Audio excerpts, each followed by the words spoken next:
Good evening friend, সাজানো উপসংসার চ্যানেলের আরেকটি ভিডিওতে তোমাদের অনেক অনেক স্বাগত জানাচ্ছি। সকালে ভিডিওটা করেছিলাম, তোমরা দেখেছো, মিতু তানিশকে নিয়ে আর দীপালিকে নিয়ে। অবশ্য করেই ওই আজকে আমাকে অনেক ভিউয়ার্স খবর দিয়েছো, তানিশের কমিউনিটিটা দেখো, তাদেরকে ধন্যবাদ। আমি কমিউনিটি দেখেছি, অবশ্য করে সেটা নিয়ে আমি পরে ভিডিও করব। এখন এই ভিডিওটা আমার করার ইচ্ছে হলো এবং সেটা নিয়ে কথা বলবো। ভিডিওটা হচ্ছে যে সঞ্জয়ের সঙ্গে সেটিং, সঞ্জয়ের লাইভ থেকে জানতে পারলাম সেটিং। কালকে লাইভের অনেক লাস্ট অব্দি গিয়ে যখন বুঝলাম, তখন ওই আমাকে অ্যান্সার ব্যাক করলো যে দিদি লাইভটা প্রথম থেকে দেখুন। তার সারাদিনে আর সময় পাইনি, যখন দেখেছি বুঝলাম কেউ একটা ফোন করছে। কে তোমরা সবাই যারা জানো, সবার সঙ্গে সেটিং ফিটিং করে, সেটিং ছাড়া সে কোনো লজিক্যালি কথা বলতে পারে না। তো আজও সঞ্জয়ের লাইভে সেই নিয়ে তোলপাড় হয়েছে। পুরো লাইভটা আমি দেখিনি, না দেখেই আমি ভিডিওতে কথা বলতে বসছি। মানে অবাক লাগে, মানে সেটিং ফিটিং করতে করতে মানুষ কোন জায়গায় চলে যায়। এক সময় যে ছিল যাকে শাস্তি দেওয়ার জন্য উঠে পড়ে লেগেছিল, সেই তারাই আবার কি মধ্যস্থতা করতে বাধ্য হচ্ছে কেন? কি আছে এখানে, কিসের জন্য? এটাই অবাক লাগছে। হ্যাঁ, তবে যেটা বলছি, সঞ্জয় আজ অবধি যেগুলো বলেছে ম্যাক্সিমাম কিন্তু প্রমাণ আমরা পেয়েছি। আইফোন কেনা, নতুন ফোন কিনেছি, এটা সঞ্জয়ের মুখ থেকে বার হয়েছে। ট্যাটুটা অবশ্য ফলস ট্যাটু ছিল, মানে ট্যাটু অবশ্যই ছিল, সেটা পার্মানেন্ট ট্যাটু ছিল না। সেটা প্রমাণ করার জন্য নিজের জামা তুলে পর্যন্ত দেখিয়ে দেওয়া হয়েছে ভিউজের জন্য। মানে সে এতটাই নোংরা, সে সবসময় আবার নিজেকে ক্ল্যারিফিকেশান দিতে বসে, আমি ঠিক, আমার পেছনে সবাই লাগে। দীঘায় গিয়ে জলকেলি করে সে প্রমাণ দিয়েছে। আমার জলকেলি দেখে সবার হিংসা হয়েছে, হায় রে হায়। এই এই এই বয়সে এসে এখন সবে দীঘার সুইমিং পুলে জলকেলি করেছে। তো তো এই জন্যই সবাইকে মনে করছে, সবাই বোধহয় তাই। তো আমার যখন মানে বিয়ে হয়েছে ছেলে তখন 1 বছরে, তখন বিশাল বিশাল সুইমিং পুলওয়ালা হোটেলে থেকে এসেছি, ঔরঙ্গাবাদে, গোয়াতে, পুরীতে। তারপরে তো হামেশাই থাকা হয় গরমকালে কোথাও গেলেই। আমি কেন, আমার মতো মনে হয় অনেক কন্ট্রোভার্সি ক্রিয়েটার বলো, যাদের কেউ বলে হিংসা করছি, তো তাদের কাছে সুইমিং পুলে থাকাটা। আর এখন তো দীঘায় আতি লো বাজেটের হোটেল সবেতেই হ্যাঁ সুইমিং পুল থাকে, যেটা আমার ধারণা ছিল না। দীঘাতে যেটা তোমার সোনার বাংলা, আমি থেকেছি রুফার্স পার্লে, তো মানে বিশাল হায়াতের মতো ফেসিলিটি সেখানে না। তখন সবে হোটেলটা হয়েছিল বলে অত আমাদের পেমেন্ট করতে হয়নি, কিন্তু বিশাল সুইমিং পুলটা। তো যাই হোক, বরের বন্ধুবান্ধব সবাই মিলে আমরা গেছিলাম। তো এই সুইমিং পুল আর ওই নোংরামো, মানে ও মনে করছে যে ওগুলো দেখিয়ে সবাই হিংসা করছে, সেটা তো পসিবল না। কারণ ও যেগুলো নতুন আর কি দেখে, সেগুলো দেখে ভাবে যে আমার কাছে নতুন, তাহলে বোধহয় অন্য কারোর কাছে নতুন। ও জানে না যে এক তো ওর থেকে আমাদের বয়সটা বেশি, প্লাস আমরা ওয়াইটিতে আসার আগেই, ইউটিউবে আসার আগে আমাদের কাছে মোটামুটি অনেকের কাছে সব ফেসিলিটি ছিল। তো সবাই তখন এখন কি বলি বলো তো, এগুলো না মানে লোয়ার সাবস্ট্যান্ডার্ড কথাবার্তা বলতে ভালো লাগে না। যেমন এসি, সবাই এসি জ্বালিয়ে ভিডিও করতো। তো ও এখন এসি লাগিয়েছে, ভিডিও করছে, এবং ও ভাবছে যে এটাই বোধহয় একটা মানে বিশাল কিছু করে ফেলেছি, আমি এসি চালিয়ে ভিডিও করছি। আগে ও স্লিপলেস নাইটি পরে থাকতো বলে বলা হলে ও বলতো যে যে তোমরা আমাকে কেন এরকম বলো, আমার ঘরে তো আর এসি নেই। তো ও যেগুলো নতুন পাচ্ছে সেগুলোকে ও ভাবছে বিশাল কিছু। ওই দীঘা আর দার্জিলিং, ওই দীপুদা এই অবধি ওর দৌড়তো, ও তাই ভাবছে এইগুলো দেখে বোধহয় সবাই হিংসা করছে। আমাদের কিছু কন্ট্রোভার্সি ক্রিয়েটার, সবার হয়তো পসিবল হয় না, না সামর্থ্যটা নয়, সামর্থ্য থাকলেও অনেকে বেরোতে পারে না, এটাও সত্যি কথা। ঘুরতে গেলেই যে সামর্থ্য থাকতে হবে। আবার আমার ননদকে দেখেছি, এক কাকাকে দেখেছি ফিক্সড ডিপোজিট ভেঙে ঘুরতে যায়, এমন নেশা। বুঝতে পেরেছো? এগুলো হচ্ছে একটা নেশা। তো ওর কাছে ওই দীপুদা মানে দীঘা, দার্জিলিং, পুরী, যেখানে খুব লো বাজেটে ঘোরা যায়, লো বাজেটে খাওয়া যায়, লো বাজেটে থাকা যায়, এখনও সবার মতো অ্যাভেলেবেল। কিন্তু আসল যে হাই বাজেটগুলো এখন তো সবই মোটামুটি অ্যাভেলেবেল করে দিয়েছে। আমরা নৈনিতাল যে ঘুরেছি, কৌসারি, নৈনিতাল বা দেহরাদুন, মসুরি, এই সমস্ত জায়গা, বা কাশ্মীর বলো, আগে আন্দামান বলো, তো যারাই ঘুরেছে তারা জানে যে তাদের কাছে দীঘা গিয়ে কেউ হিংসায় অন্তত জ্বালাতে পারবে না। আর মানে হিংসা করা মানে কি বলবো, আর হিংসা করার মতো শুধু ভিউজ ছাড়া আর কিছু নেই। আর ওই ভিউজ দেখে হিংসা কারো করবে না, কারণ ওই ভিউজের পেছনে যেভাবে কেসের বাম্বু, আর যেভাবে তোমার মান সম্মান, মর্যাদা, ফ্যামিলি নষ্ট হয়ে গেছে, সেটা দেখে অন্তত কন্ট্রোভার্সি ক্রিয়েটাররা কেউ মানে হিংসে করবে না, কেউ না, একজনও না যে ওর ভিউজ দেখে হিংসা করবে, একজনও না। তো ওকে দেখে হিংসা করবে, মানে ওর ভিউজ না, ওকে দেখে হিংসা করবে। তো সঞ্জয় আজকে বলল সেটিং ফেটিং করার জন্য কেউ ফোন করেছে, কেউ মধ্যস্থতা করছে, যেটা চিন্তাও করা যায় না যে এরা মধ্যস্থতা করতে পারে, কারণ এরাই এক সময় মানে অন ডিমান্ড লাইভে বলেছিল যে একে চরম শাস্তি দিতে হবে। তো নাম আমি কিছুই বলবো না, কমিউনিটি পোস্ট দিয়েছে, সেখানে একটা থ্রেড দেওয়া হয়েছে যে এগুলো প্রমাণ দিতে হবে, এই দিতে হবে। আমি তো সঞ্জয় মুখের কথাটা শুনেছি, ভিডিও লাইভে দেখেছি এবং বিশ্বাসও করেছি, অবিশ্বাস কিছু করিনি। কারণ এটা করতেই পারে, কাকে না কাকে ফোন করেছে মানে চিন্তাও করতে পারি না। প্রত্যেকটা কন্ট্রোভার্সি ক্রিয়েটার আমাদের মতো ছোটোখাটো ছাড়া, মানে যাদের একটু বড় চ্যানেল ভিউজ টিউজ হয়, তাদের প্রত্যেকের মুখ থেকে তো এই বেরিয়েই যাচ্ছে যে সবার সঙ্গে সেটিং করার চেষ্টা করেছে এবং অশান্তি হওয়ার পরেও সঞ্জয়ের সাথেও বহুবার সেটিং করেছে, তোমরা অনেকেই জানো। তো তারপরেও আরও অনেক কিছু যেমন ওই ডগি নিয়ে যে নাটকটা করেছিল সেখানেও মিথ্যাচার প্রমাণ হয়ে গেছিলো এবং আরও টুকটাক অনেক কিছু সঞ্জয় এরকম ওই যে ফ্ল্যাট কাণ্ডটা একটা নাটক। তারপরে সর্বোপরি যেটা আসছে যে ভগ্নু মামি ময়ে এটা একদম যে এইভাবে ক্লিয়ার। বোতল কাণ্ড, দীঘায় যে থার্ড পার্সন ভগ্নু টাইপের কেউ একটা ছিল, মানে ভগ্নু ছিল, একবার এক জায়গায় ভগ্নুকে নিয়ে মন ভালো করতে যায়, একবার বরকে নিয়ে, মানে দুজনকেই তো মন রাখতে হবে, চলো তোমাকে দীঘা নিয়ে আসি, কখনো আবার একে দীঘা নিয়ে যায়, আবার কখনো ওই জায়গাটায় তাকে নিয়ে যায়, আবার মামাকে কখনো ভাগ্নিকে কখনো, মামাকে কখনো ভাগ্নিকে কখনো, দুজনের মন রক্ষাই তো করতে হবে, কারণ বলেছে ওরেও ছাড়তে পারবো না আমি, এরেও ছাড়তে পারবো না আমি।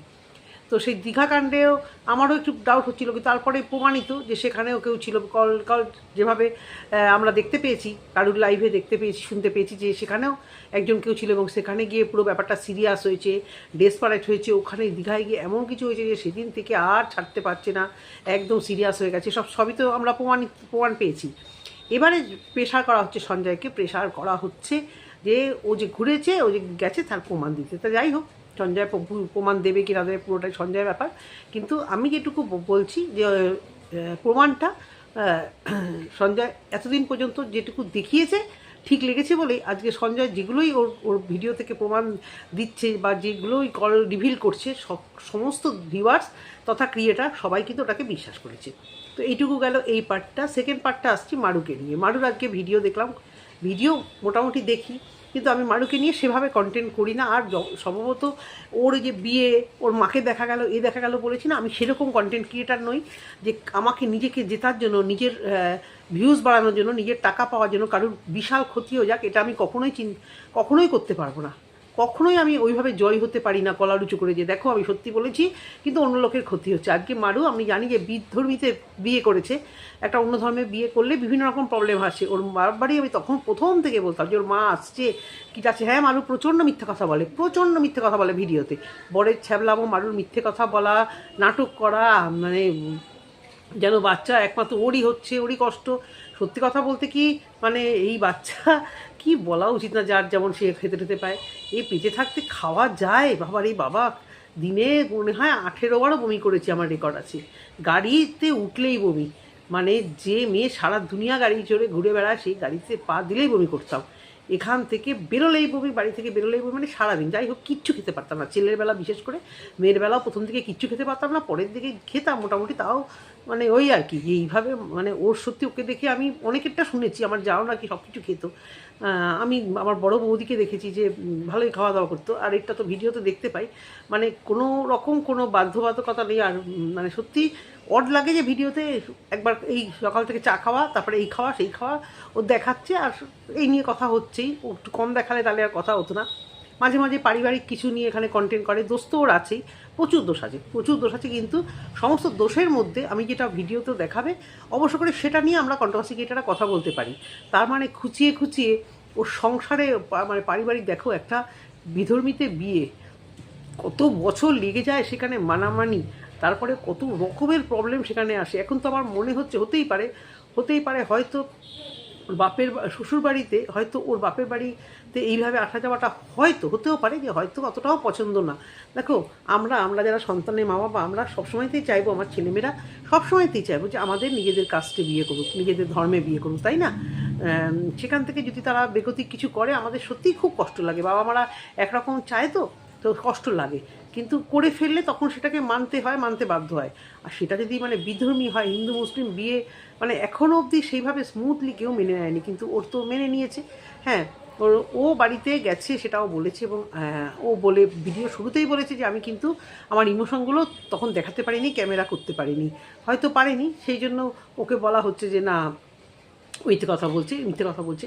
ও মিথ্যে বলুক বা যাই করুক, এত হ্যাঁ ও ও কম না, কন্ট্রোভার্সি দেখতে বারণ করা হচ্ছে, কন্ট্রোভার্সি নিয়ে কথা বলতে বারণ করা হচ্ছে, তবুও দুদিন পর পর বসে পড়ছে। কি সহ্য করতে পারছি না, বরকে বলছি, বর এসে স্বামী স্ত্রী মিলে দুজনে মিলে বসে পড়ছে, কখনো লাইভ কখনো ভিডিও, তাই না? আর এই জন্য কি শুনতেও হচ্ছে, কিন্তু এই শোনাটা বা মানুষকে বলাটার মধ্যে একটু নমনীয় ভাব, জুড়ে জুড়ে অ্যাকচুয়ালি সত্যি কথাই কি আমার যা মনে হয় আমাদের মতো সাবু খাওয়া কথা বলাটাকে মনে হয় কন্ট্রোভার্সি গলাটা বলে না, কারণ আমি আমার কথা বলছি, রিয়েল লাইফেও এরকম ওই রকমভাবে গলা উঁচু করে খুব চেঁচিয়ে, একদমই মাইক ব্যবহার করি না, আর খুব চেঁচিয়ে না আমার শুনতে ভালো লাগে কিছু কথা, না আমার বলতে ভালো লাগে। সত্যি কথা, সত্যি কথা আমি যেটা বলছি, কে মনে হয় যেন মানে ফোন ফেটে এসে মানে যেন কথাটা বলা হচ্ছে, যেন ভীষণ অস্বস্তি লাগে আমার। দেখো সবার ক্যারেক্টার তো সমান না, আমি যেটা নিজে আমি সেটা মানে পছন্দ করি না, সেটা আমি সেটাই বলতে বাধ্য যে আমার ওইভাবে কথা বলা পছন্দ হয় না। যেটা আর কি মানুষ হাজব্যান্ড বললো যে অনেকেই কন্ট্রোভার্সি করে, কিন্তু এইভাবে বলাটা, এর আগেও এই নিয়ে কথা বলা বলি হয়েছে, এবং এখনও মারু বাড়িতে যাওয়ার পর থেকে সত্যি কথা এত বলাটাও বোধহয় ঠিক না, এতটা বলাও ঠিক না যে ওর বাপের বাড়িতে এই হয়েছে, না জেনে না বুঝে শুধুমাত্র আইডিয়া করে, বা আইডিয়াও যদি আমি করলাম, কখনো সখনো একটু অন্যরকম কথা বলা উচিত পরিস্থিতির জন্য। হ্যাঁ, অশান্তি মানুষ সবসময় থাকবে, কারণ এই যেভাবে বিয়েটা করেছে সবসময়তে একটা প্রবলেম, একটা টেনশন, একটা মানামানি, এগুলো থাকবে। তার মধ্যে ও এখন প্রেগনেন্ট, তো প্রেগনেন্ট বলে অনেকে এত ভাবছে প্রেগনেন্ট বলে কিছু বলা যাবে না, বলা নিশ্চয়ই যাবে। তো বারবার বলছে ওরা যে ভিডিও টু ভিডিও যেটা দেখছো সেটা নিয়ে কথা বলো। এর আগেও মানে ও রানাঘাট থেকে ধরা পড়ে গেল, এটা তো ঠিক না বলো? ও তো লুকিয়েছিল, লুকিয়েও ভিডিও করছিল, সেখানে সেটাকে রাষ্ট্র করে দেওয়াটা মনে হয় না আমার কাছে খুব একটা ক্রেডিট। একটা মানুষের আমার কথা বলার জন্য বিপদ হবে, এটা তো ঠিক না, এটা আমি মনে করি। ও লুকিয়ে আছে, ও কিছু জিনিস লুকাতে চাইছে, কিছু জিনিস লুকাতে যখন চাইছে লুকাতে চাক না, সেটাকে নিয়ে টেনে হিচড়ে বার করে ওর একটা ক্ষতি হওয়া, সেটাও তো কাম্য নয় বলো? এটা তো একদম সত্যি কথা। আজকে কি হচ্ছে, মারু আর মারুর হাজব্যান্ড বারবার করে বসে পড়ছে অপমান করতে, দুটো ভিউজের জন্য। আমি বারবারই ভাবি এই অপমানটুকু ভালো লাগে? ভিউজের জন্য, সত্যি হতে ও যেটা বললো যে তোমাদের টাকার জন্য, তোমার ভিউজের জন্য, তোমার বলছে যে কোনো একজনকে বলা হয়েছে, সবাই জানে কাকে বলা হয়েছে, এই অপমানগুলো নিতে জানি না কেন ভালো লাগে, জানি না কেন। তার থেকে আমি মনে করি কি আমার চ্যানেল ওখানেই থাকুক, আমার চ্যানেল ওই কুমিরের গতিতে থাকুক, আমার দরকার নেই এরকম হয় ভিউজ। কারুর ক্ষতি হবে, কারুর সর্বনাশ হবে, হয়তো আমি ভাবছি আমি খুব সত্যি বলছি, আমার কটা ভিউয়ার খুব খুশি হচ্ছে, দেখেছো দিদি ভাই তুমি যেটা বলেছো ঠিক, খুব জয়ী হচ্ছি, কিন্তু নিজের জয়ী হতে গিয়ে কাউকে মানে বিপদে ঠেলে দেওয়া বা কাউকে হারিয়ে দেওয়া, এটা খুব একটা মানে ভালো কথা নয়। প্রচুর ভুলভাল করে, প্রচুর ভুল করছে, ভিডিওতে চোখে পড়ছে। আমি করি না তাতে কী হচ্ছে, অনেকে করছে, অনেকে বলছে, বোঝাই যাচ্ছে ও যেটা স্বীকার করলো যে আগেও মার সাথে পরিচয় ছিল, আগেও গেছে, এবং পরিচয় হওয়া মানেই যে তাকে বাড়িতে এসে আসা যাওয়া করলেই মানে দেখা সাক্ষাৎ হবে সেটাও নয়। অন্যান্যভাবে বিভিন্ন রকম প্রবলেমের জায়গায় হয়তো বারবার করে হয়তো মিল হচ্ছে, মানে বাড়িতে আনার মতো একটা সিচুয়েশান তৈরি হচ্ছে, আবার হয়তো সেই সিচুয়েশানটা ভেঙে যাচ্ছে। সেই জন্য হয়তো প্রথম দেখা ওইটা নয়, আগেও দেখা হয়েছিল, কিন্তু ও যখন সেটা চাপতে চাইছে, একটা মানে বিধর্মী বিয়ে কত সাংঘাতিক, ও তো তবু ভিডিও করছে, বলছে। অনেকেই যেরকম দেওরের সাথে পালিয়ে যায়, এর সাথে পালিয়ে যায়, অনেক দিন ভিডিও বন্ধ রাখে, তারপর অনেক দিন পর করে। তো ও এর বর প্রচণ্ড সাপোর্টিং বলে ও সত্যি সত্যি ভিডিওটা মানে ডে ওয়ান থেকে পালিয়ে যাওয়ার কদিনের মধ্যে কিন্তু সুন্দর করে ডেসক্রিপশন বলে ঠলে কিন্তু সুন্দর করে ভিডিও করেছে।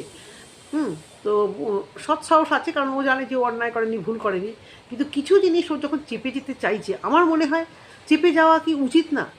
হ্যাঁ, এতবার করে ও বলছে যে আমার মাকে নিয়ে কথা বলবে না, সেই একই ঘুরিয়ে পেঁচিয়ে তোর মা আসতো, তোর মার কাছে যেতি, তুই ওই বাড়িতে প্রথম যেতি, সব জানি আমরা, মানে কি বলতো, মানে খোঁচাতে পারলেই হলো, সব ঠিক আছে, কিরে তোর কি যা বোধ হয় তোর সাথে কথা বলে না, না তোর ভাসুর বোধ হয় আসে না, না কেমন একটা মানে পাড়া কালচার টাইপের লাগে, পাড়ায় মানে পরপর পরপর ঘরে যেরকম এই তোর ঘরে কী হলো রে, ওর সাথে কথা বললো না কেন রে, ওর সাথে চলে গেল কেন রে, সেটা বলো, সেটা নিশ্চয়ই বলবে, ভিডিওতে যদি দেখো যায় বলবে। কিন্তু কী দরকার অশান্তি বাড়ানো, যখন এই পরিবারে এরাও সবাই ভিডিও দেখে, জায়ের নামে ভাসুরের নামে এত বেশি বাড়াবাড়ি করে বলা, আইডিয়া করে। মারু তো ওগুলো ভিডিওতে দেখাচ্ছে না, নিশ্চয়ই মারুকে বারবার বলছি, মারু কিন্তু সুবিধার মেয়ে নয়, সবথেকে ওর জঘন্য যেটা কাজ, ও পরকীয়ার অত মহিলাগুলো খুবভাবে ওর বাড়িতে ঠাঁই দিয়েছিল। একসময় তো আমারও বলতে ইচ্ছা করছে যে ওর বাড়িটা কি আদৌ বাড়ি নাকি সেই বাড়ি, যে নোংরামো করে তাকে ও সাথ দেয় ওই বাড়িতে বা ওর কাছে, এটুকুনি একটা বাচ্চা মেয়ে নাক টিপলে তখনও দুধ গলতো, বেশি তো বয়স নয়, বিয়ে করেছে বাচ্চা হবে তাই পাকাটে পাকাটে ভাব, খুব একটা বেশি তো বয়স না। এই বয়সে মেয়েরা এখনও অবধি পড়াশুনো করে, স্ট্রাগল করে, চাকরি বাকরির চেষ্টা করে, তারপর গিয়ে বিয়ে করে। যাই হোক, ও বিয়ে করে ফেলেছে, ও বিয়ে করে ফেলেছে। সেই জন্য তার মানে যে ও অনেক বয়স হয়ে গেছে তা না, কিন্তু বয়স হিসেবে ও ম্যাচুরিটি প্রচণ্ড প্রচণ্ড বেশি, পাকাটে কথা বলা।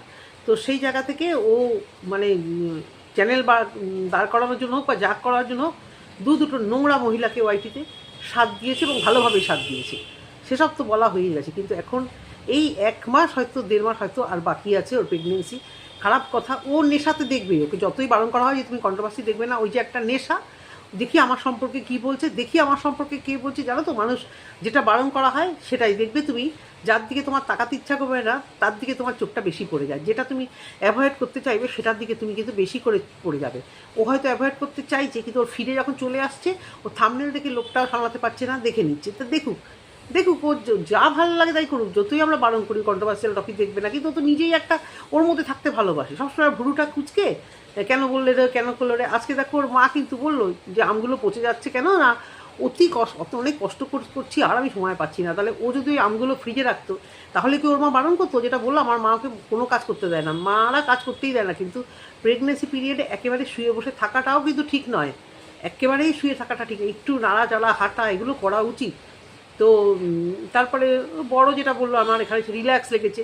দেখো, বরকে টায়ার্ড লাগছে, বর গোমরা থাকছে কেন, এই সমস্ত নিয়ে প্রশ্নটা উঠেছে বলে অবজেকশন। এই যা গরম পড়েছে, আর গরমকালে ইলেকট্রিক মিস্ত্রিদের দাম সেই চরম আকারে, ডাকলে পরে আসা যাচ্ছে না। যদিও আমরা এখন আর কোনো মিস্ত্রি সেভাবে ডাকি না, আমাদের সব আরবান, বাথরুম পরিষ্কার থেকে শুরু করে আমরা একটা ছোটোখাটো মিস্ত্রি ডাকতেও আরবান কোম্পানি থেকে ডাকি, এত ভালো সার্ভিস, হ্যাঁ এত ভালো মিস্ত্রি সে আর বলার না।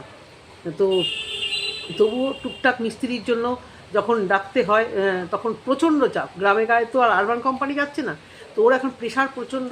সবাইকেই এখন দেখতে কেমন ঝোড়ো কাকের মতো লাগছে, রাস্তাঘাটে যেখানেই বেরোবে মেয়েরা তবু একটু সাজগোজ করে লিপস্টিক দেয়, ছেলেদের প্রত্যেককে যখন বাড়িতে আসছে পুরো ঝোড়ো কাকের মতো লাগছে ঘামে নেই।